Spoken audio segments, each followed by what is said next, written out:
একটি শহর যেখানে নেই কোনো কোলাহল, নেই কোনো যান্ত্রিক শব্দ, প্রাকৃতিক সৌন্দর্যের লীলাভূমি। এই শহরে আপনি খুঁজে পাবেন জীবনের অন্যরকম এক প্রশান্তি, যেখানে পাহাড়ের চূড়া থেকে দেখতে পাবেন নীরব এই শহরের আসল প্রাকৃতিক সৌন্দর্য, যেখানে মেঘের দল এসে আপনার শরীরে এমনভাবে দোলা দেবে যেন মনের মধ্যে এক অন্যরকম প্রশান্তি কাজ করবে।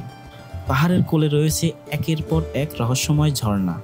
প্রতিটি ঝর্ণার রূপ, শব্দ আর ঠান্ডা পানির ছোঁয়ায় আপনি বুঝবেন কেন এই শহর প্রকৃতিপ্রেমীদের কাছে এত জনপ্রিয়। একটি সুন্দর বিকেল কাটানোর জন্য আপনি এখানে পাবেন সমুদ্র সৈকত, যেখানে সূর্যাস্তের সোনালি আলো পড়ে সমুদ্রকে রাঙিয়ে দেয় অপর এক সৌন্দর্যে।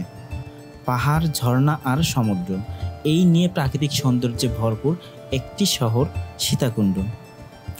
আজকের ভিডিওতে দেখতে পাবেন একদিনে পাহাড়, ঝর্ণা আর সমুদ্র ভ্রমণের গল্প। আপনাদের সবাইকে সম্পূর্ণ ভিডিওটি দেখার অনুরোধ রইল। ঢাকা থেকে সীতাকুণ্ড পর্যন্ত আপনারা বাস এবং ট্রেন দুইভাবেই যেতে পারবেন। ঢাকার সায়দাবাদ থেকে চিটাগাংগামী যে কোনো বাসে সরাসরি সীতাকুণ্ড বাজারে নামতে পারবেন। নন এসি বাসের ভাড়া পড়বে জনপ্রতি 650 টাকা। আর আপনি যদি ট্রেনে করে সীতাকুণ্ড আসতে চান তাহলে রাত 11টা 30 মিনিটে ঢাকার কমলাপুর রেলওয়ে স্টেশন থেকে লোকাল ট্রেন পাবেন। সেই ট্রেনে করে সরাসরি আপনারা সীতাকুণ্ড আসতে পারবেন। ট্রেনের ভাড়া পড়বে 125 টাকা।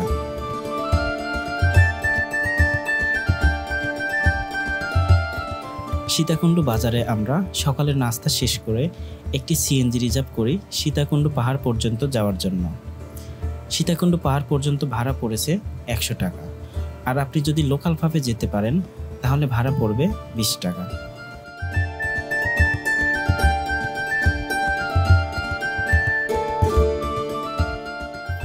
চন্দ্রনাথ পাহাড়ের নিচে আপনারা অসংখ্য দোকান পাবেন, যেখানে আপনাদের প্রয়োজনীয় জিনিস কিনে নিতে পারবেন এবং এখানে অনেকগুলো লাঠির দোকান পাবেন। এরকম আপনারা যারা আসবেন অবশ্যই এখান থেকে লাঠি নিয়ে যাবেন, কারণ এখন বৃষ্টির মৌসুম, লাঠি ছাড়া আপনারা পাহাড়ে উঠতেই পারবেন না।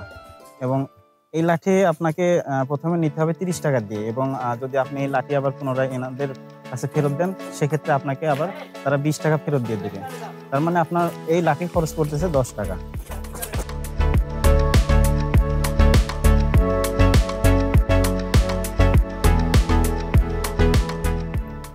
চন্দ্রনাথ পাহাড়ে ওঠার সময় আপনারা প্রথমে এরকম একটা ব্রিজ পাবেন।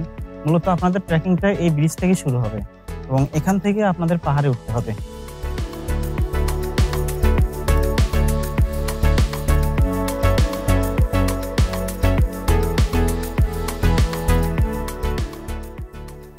আপনাদের কাছে যদি ভারী ব্যাগ থাকে সেই ব্যাগগুলো আপনারা চাইলে নিচের দোকান আছে সেই দোকানে রেখে আসতে পারেন, কারণ পাহাড়ে ওঠার রাস্তাটা অনেক ঢালু এবং অনেক কষ্টকর।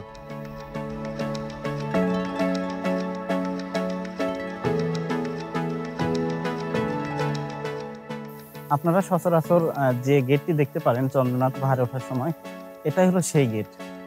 এবং এখানে আপনারা দুইটা রাস্তা দেখতে পারবেন। দুইটা রাস্তা দিয়ে আপনারা চন্দ্রনাথ পাহাড়ে উঠতে পারবেন। তবে পাহাড়ে ওঠার সবচেয়ে সহজ রাস্তা হলো এই পাশের রাস্তাটি, কারণ এই পাশের রাস্তাটি হচ্ছে তুলনামূলক অনেক ঢালু। আর এখানে যে আর একটা রাস্তা দেখতে পাচ্ছেন এটা হচ্ছে সিঁড়ি করে দেওয়া হয়েছে, এবং এই রাস্তা দিয়ে উঠতে আপনাদের অনেক কষ্ট হবে, কারণ এই সিঁড়িগুলো অনেক উঁচু উঁচুভাবে তৈরি করা হয়েছে। তো আপনারা অবশ্যই এই রাস্তাতে যাবেন, তাহলে আপনাদের পাহাড়ে ওঠা কিছুটা হলেও স্বস্তিকর হবে।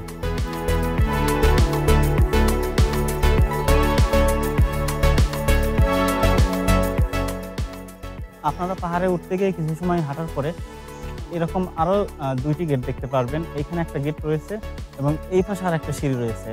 আপনারা অবশ্যই বাম পাশের সিঁড়ি ধরে উপরে উঠবেন।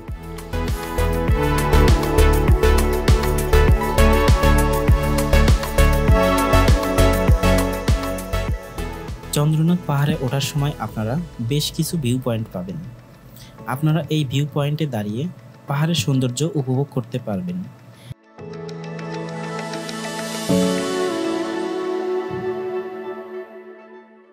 এই চন্দ্রনাথ পাহাড়ে ওঠার সময় আপনারা কিছুটা পথ আসার পরে আপনারা খুব সুন্দর একটি ঝর্ণা দেখতে পারবেন। যেহেতু আজকে প্রচুর বৃষ্টি হয়েছে তার জন্য আজকে এই ঝর্ণার পানি অনেক বেশি, তো আপনারা যখন এই পাহাড়ে উঠবেন তখন এই ঝর্ণার কাছ দিয়ে যেতে হবে এবং এই ঝর্ণাটি আপনারা উপভোগ করে যেতে পারবেন। এবং এই ঝর্ণার পানি এতটাই ঠান্ডা এবং এতটাই শীতল যে আপনার পা ভিজালেই মনে হবে যেন আপনি অন্য এক জগতে চলে এসেছেন। তো অবশ্যই চেষ্টা করবেন এই ঝর্ণাগুলো দেখে যাওয়ার জন্য।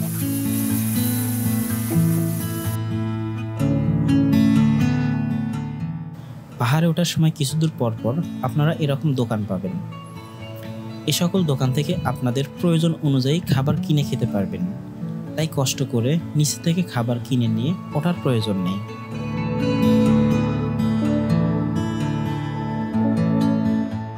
সমুদ্রপৃষ্ঠ থেকে প্রায় 900 ফিট উপরে ওঠার পর আপনারা এরকম 2টি মন্দির দেখতে পাবেন।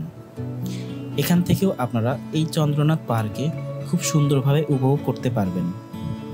কিছুটা সময় এখানে রেস্ট নিয়ে আমরা আবার পাহাড়ের সর্বোচ্চ চূড়ার উদ্দেশ্যে যাত্রা শুরু করি।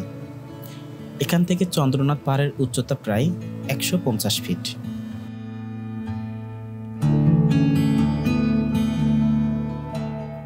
দীর্ঘ প্রায় 1 ঘন্টা হাঁটার পর প্রায় আমরা পাহাড়ের সর্বোচ্চ চূড়ার কাছাকাছি চলে এসেছি।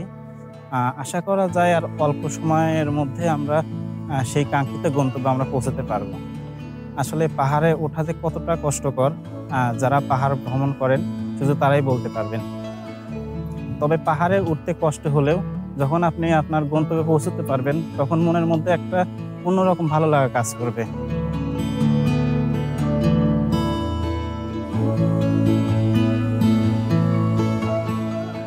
প্রায় দীর্ঘ 1 ঘন্টা 30 মিনিট ট্রেকিং করার পর ফাইনালি আমি চলে এসেছি চন্দ্রনাথ পাহাড়ের একদম চূড়ায়।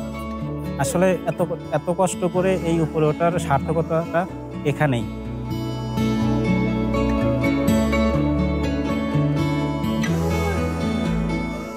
চন্দ্রনাথ পাহাড় জয় করা এতটাও সহজ নয়, তবে আপনি যখন পাহাড়ের উপর থেকে এর সৌন্দর্যগুলো উপভোগ করবেন তখন আপনার পাহাড়ে ওঠার সকল কষ্ট মুহূর্তেই ভুলে যাবেন।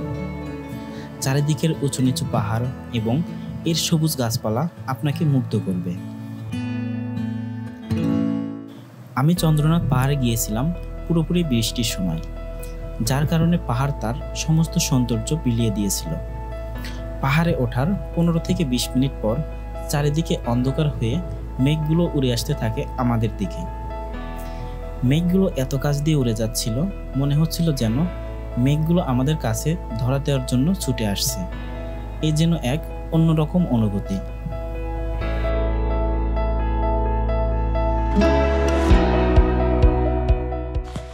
চন্দ্রনাথ পাহাড় থেকে নামার পরে আপনারা এরকম রাস্তা পাবেন। এই রাস্তা দিয়ে আপনারা সিএনজিতে করে অথবা পায়ে হেঁটে আপনারা সহস্রধারা ঝর্ণাতে যেতে পারবেন। সিএনজিতে সহস্রধারা ঝর্ণাতে যেতে আপনাদের খরচ হবে 500 টাকা, আর আপনি যদি পায়ে হেঁটে যেতে পারেন সেক্ষেত্রে আপনার সময় লাগবে 30 থেকে 35 মিনিট।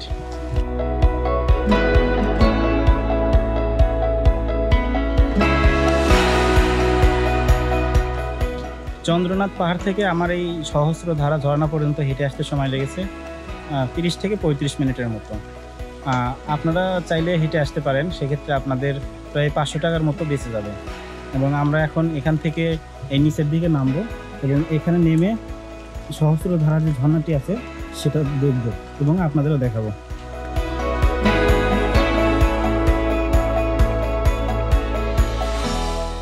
এই সহস্রধারা ঝর্ণায় যাওয়ার জন্য আপনাকে এরকম সিঁড়ি বেয়ে নিচে নামতে হবে। বেশ কিছু পথ নিচে নামার পরে আপনি সেই সহস্রধারা ঝর্ণার কাছে যেতে পারবেন।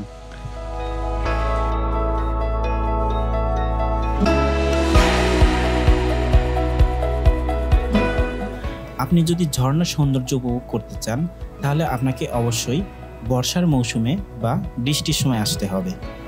তাহলে আপনি ঝর্ণাগুলো মন ভরে উপভোগ করতে পারবেন, কারণ এই সময়গুলোতে ঝর্ণা তার পুরনো রূপে ফিরে আসে।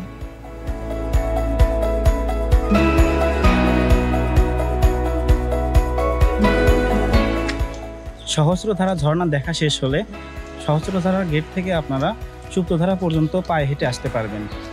পায়ে হেঁটে আসতে মোটামুটি 25 থেকে 30 মিনিটের মতো সময় লাগবে।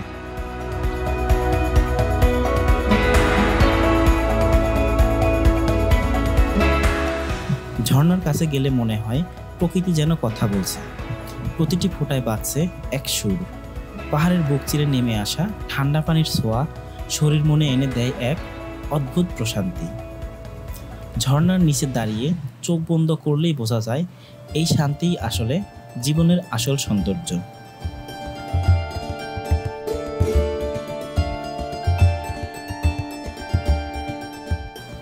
যদি কখনো জীবনের কোলাহল থেকে একটু মুক্তি চান, মনটা ক্লান্ত হয়ে যায়, তবে একদিন ঝর্ণার কাছে চলে যান।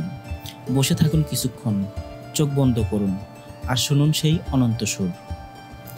তখনই বুঝবেন ঝর্ণা শুধু পানি নয়, এটা এক অন্যরকম ভালোবাসা যা হৃদয় ছুঁয়ে যায় চিরদিনের জন্য।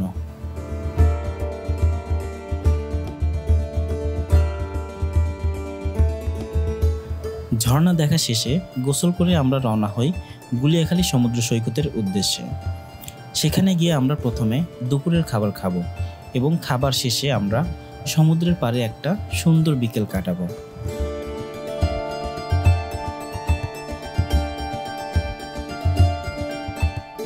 গুলিয়াখালী সমুদ্র সৈকতের কিছুটা পূর্বেই আপনাদেরকে নামিয়ে দেওয়া হবে। সেখান থেকে আপনারা পায়ে হেঁটে অথবা ট্রলারে করে সমুদ্র সৈকত পর্যন্ত যেতে পারবেন। পায়ে হেঁটে যেতে সময় লাগবে 10 থেকে 15 মিনিট।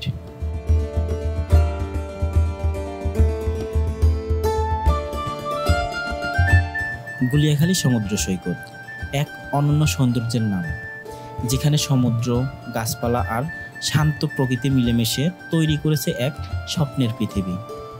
চট্টগ্রামের সীতাকুণ্ড উপজেলার এই সৈকতটিকে স্থানীয়রা ভালোবেসে সবুজ সৈকত বলে ডাকে,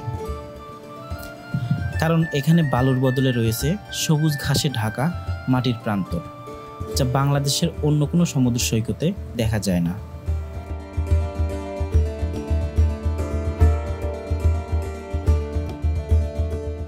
গুলিয়াখালীতে পৌঁছানোর আগেই শুরু হয় বিস্ময়ের যাত্রা।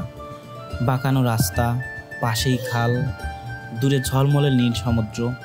এখানে নেই কোনো কোলাহল, নেই ভিড়, আছে শুধু বাতাসের মৃদু আওয়াজ আর ঢেউয়ের গর্জন।